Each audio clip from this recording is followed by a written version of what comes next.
अस्सलामु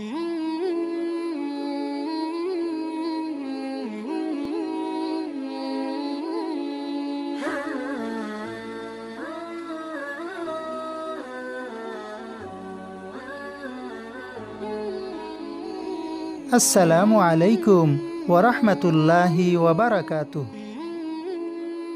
नमाज़ पढ़े, अल्लाह से बात करे, अपनी परेशानियां बताए, क्योंकि अल्लाह के सिवा कोई भी आपकी परेशानी दूर नहीं कर सकता। दोस्तों, अल्लाह ताला ने हर मुसलमान पर 5 वक्त की नमाज़ फ़र्ज़ की है। क्या आप बालिग होने से लेकर आज तक की पूरी नमाज़ें अदा कर ली है? ज़रूर कभी ना कभी तो छूटा ही होगा। नहीं छूटा तो माशाअल्लाह, अच्छी बात है। सबको अल्लाह ताला के सामने एक दिन तो हिसाब देना ही पड़ेगा। उलमाए किराम ने बहुत ही आसान तरीके से क़ज़ा नमाज़ें अदा करने का एक तरीका बताया है, जिससे हम बहुत ही आसान तरीके से नमाज़ क़ज़ा अदा कर सकते हैं। दोस्तों, इस अमल से पीछे मत हटिए, क्योंकि अल्लाह ताला के सामने आपको भी एक दिन हिसाब देना पड़ेगा। तो चलिए दोस्तों, देर ना करते हुए वीडियो शुरू करते हैं। उम्र भर की क़ज़ा नमाज़ों को अदा करने का तरीका। ऐसे लोग जिनकी पिछली नमाज़ें बाकी है, वो क़ज़ा नमाज़ें पढ़े। क़ज़ा नमाज़ें जल्द से जल्द अदा करना बहुत ज़रूरी है। मालूम नहीं कब मौत आ जाए। आपको फ़ुर्सत का जो भी वक्त मिले उसमें क़ज़ा नमाज़ें पढ़ते रहे, यहाँ तक कि पूरी हो जाए। आला हज़रत ने क़ज़ा नमाज़ें पढ़ने का आसान तरीका बताकर मुश्किल आसान कर दी। इस सिलसिले में आला हज़रत इरशाद फरमाते हैं कि एक दिन की क़ज़ा 20 रकातें होती है। फ़ज्र में 2, ज़हर में 4, असर में 4, मगरिब में 3 और इशा में 4 फ़र्ज़ और 3 वितर, कुल 20 रकात। उम्र भर क़ज़ा नमाज़ों का हिसाब। जिसने कभी नमाज ही नहीं पढ़ी हो और तौफ़ीक हुई और क़ज़ाए उम्री पढ़ना चाहते हैं, तो वो जब से बालिग हुआ है उस वक्त से नमाज का हिसाब लगाए और तारीख़ बुलूग़ यानी बालिग होने की तारीख़ भी नहीं मालूम हो, तो एहतियात इसी में है कि औरत की 9 साल की उम्र से और मर्द की 12 साल की उम्र से नमाज़ों का हिसाब लगा कर पढ़े। जल्द पढ़े, ना कम पढ़े।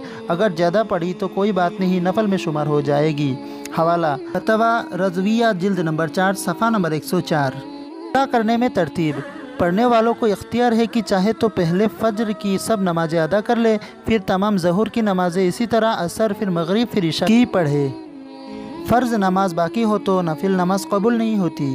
क़ज़ा नमाज़ें नफिल नमाज़ों से ज़्यादा कीमती है और अहम है, इसलिए इसमें हमको चाहिए वक्त पर जो नमाज़ पढ़ते हैं उसमें नफिल की जगह क़ज़ा नमाज़ पढ़े, ताकि क़ज़ा जल्द जल्द ख़त्म हो जाए। क़ज़ा नमाज़ों की नियत का तरीका। नियत की मैंने सबसे पहली फ़ज्र की या पहली ज़हर या असर की जो मुझसे क़ज़ा हुई, वास्ते अल्लाह ताला के मुँह मेरा काबा शरीफ की तरफ, अल्लाहु अकबर। हर बार इसी तरह नियत करे। पहली आसानी, अगर 4 फ़र्ज़ पढ़ रहे हो तो तीसरी और चौथी रकात में अल्हम्दु शरीफ ना पढ़कर उसकी जगह 3 बार सुबहान अल्लाह कहकर रुकू में चले जाए। दूसरी आसानी, रुकू में 3 बार सुबहान रब्बियल आज़ीम कहने की बजाय 1 बार कहे। इसी तरह सजदे में 3 बार सुबहान रब्बियल आला कहने की बजाय 1 बार कहे। तीसरी आसानी, अत्तहियात पढ़ने के बाद अल्लाहुम्मा सल्ली अला सय्यिदिना मुहम्मद व अला आलिही पढ़कर सलाम फेर दे। अत्तहियात के बाद दोनों दरूद और दुआ ना पढ़े। चौथी आसानी, इशा की वित्र में तीसरी रकात में दुआए कुनूत की जगह 3 या 1 बार रब्बी ग़फ़िरली कहे और रुकू में चले जाए। नोट: पहला, मगर वित्र की तीनों रकातों में अल्हम्दु शरीफ और सूरत दोनों ज़रूर पढ़े। दूसरा, मस्जिद में या लोगों की मौजूदगी में अगर वित्र की क़ज़ा पढ़े तो तकबीर कुनूत के लिए हाथ ना उठाए। तीसरा, नमाज के बाकी हिस्से को आम तरीके से पढ़े। चौथा, सफ़र की नमाज़ें कसर ही पढ़ी जाएगी। पाँचवा, तरावी की क़ज़ा नहीं होती। ध्यान दे, सूरज निकलने से लेकर 20 मिनट तक और सूरज डूबने के 20 मिनट पहले से सूरज डूबने तक कोई नमाज जायज़ नहीं। इसी तरह ठीक दोपहर ज़वाल का वक्त, ये तकरीबन 40-50 मिनट होता है। इन वक्तों में किसी भी तरह की नमाज पढ़ना जायज़ नहीं है। हवाला फतवा रज़विया।